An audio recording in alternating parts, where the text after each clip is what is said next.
Subject plus let plus object ব্যক্তিবাচক plus ভার্বের base form, এই স্ট্রাকচার দিয়ে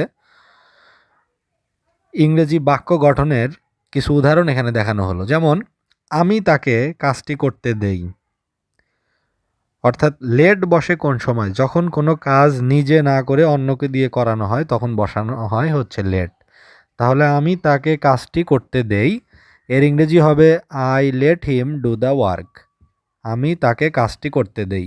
এখানে স্ট্রাকচার অনুযায়ী প্রথমে আসবে হচ্ছে আমি, অর্থাৎ সাবজেক্ট আই, এবং লেট আসবে কাউকে কোনো কিছু করতে দেওয়া অর্থে লেট। তারপরে অবজেক্ট ব্যক্তিবাচক, এখানে হচ্ছে তাকে মানে হিম। তারপরে ভার্বের বেস ফর্ম, এখানে কাজ করা অর্থ ডু ভার্ব, তারপরে দি ওয়ার্ক। তাহলে I let him do the work, আমি তাকে কাজটি করতে দেই। এর পরের সেন্টেন্স, আমি তাকে কাজটি করতে দিয়েছি। I have late him do the work, আমি তাকে কাজটি করতে দিয়েছি। আমি তাকে কাজটি করতে দিয়েছিলাম। I let him do the work, আমি তাকে কাজটি করতে দিয়েছিলাম। আমি তাকে কাজটি করতে দিয়েছিলাম। I had let him do the work, আমি তাকে কাজটি করতে দিয়েছিলাম। আমি তাকে কাজটি করতে দেব। I will let him do the work, I will let him do the work অর্থ হচ্ছে আমি তাকে কাজটি করতে দিব। আমি তাকে কাজটি করতে দিতে পারবো। I will be able to late him do the work, আমি তাকে কাজটি করতে দিতে পারবো। I will be able to late him do the work, আমি তাকে কাজটি করতে দিতে পারবো।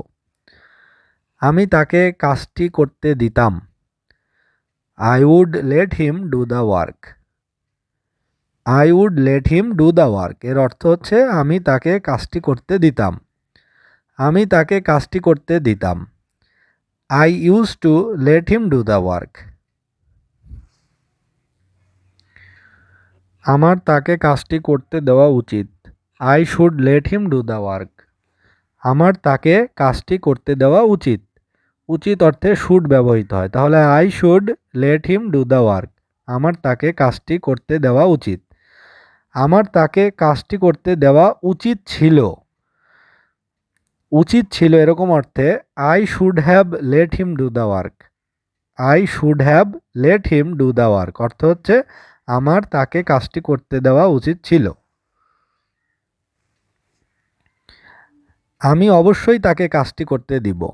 I must late him do the work, আমি অবশ্যই তাকে কাজটি করতে দিব। এর অর্থ হচ্ছে, এর ইংরেজি হচ্ছে I must late him do the work, আমি অবশ্যই তাকে কাজটি করতে দিব। আমি তাকে কাজটি করতে দিতে পারি। I can late him do the work, আমি তাকে কাজটি করতে দিতে পারি। এর ইংরেজি হচ্ছে I can late him do the work, আমি তাকে কাজটি করতে দিতেও পারি। I may make him do the work, আমি তাকে কাজটি করতে দিতেও পারি। I may late him do the work, I may make him do the work, আমি তাকে কাজটি করতে দিতেও পারি।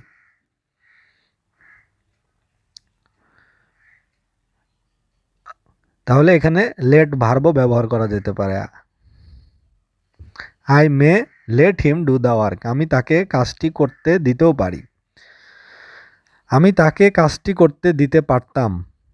I could late him do the work, অর্থাৎ এই ধরনের সেন্টেন্সে কাউকে করতে দিতাম বা দিতে পারতাম বা দিব এরকম অর্থে শেষে ক্রিয়ার টেন্সটি অনুযায়ী লেটের আগে ভার্ব ওইভাবেই গঠন করতে হয়। তারপরে লেটের পরে ব্যক্তিবাচক অবজেক্ট এবং তারপরে মূল ভার্বের বেস ফর্ম, তারপরে অবজেক্ট। তাহলে এই যে টেন্স বলছে এখানে করতে দিতে পারতাম, পারতাম অর্থে আসে হচ্ছে আই কুড, তারপরে লেট, তারপর ব্যক্তিবাচক অবজেক্ট হিম, তারপরে ভার্বের বেস ফর্ম ডু এবং অবজেক্ট হচ্ছে দি ওয়ার্ক, এই নিয়মে।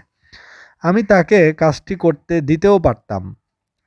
I might late him do the work, আমি তাকে কাজটি করতে দিতেও পারতাম। এর ইংরেজি হচ্ছে I might late him do the work, আমার তাকে কাজটি করতে দেওয়া প্রয়োজন। I need late him do the work. আমার তাকে কাজটি করতে দেওয়া প্রয়োজন। I need late him do the work. আমার তাকে কাজটি করতে দেওয়া প্রয়োজন ছিল। I need have late him do the work. I need have late him do the work. আমার তাকে কাজটি করতে দেওয়া প্রয়োজন ছিল। আমাকে তাকে কাজটি করতে দিতে হবে। I have to late him do the work. আমাকে তাকে কাজটি করতে দিতে হবে। I have to late him do the work. আমাকে তাকে কাজটি করতে দিতে হবে।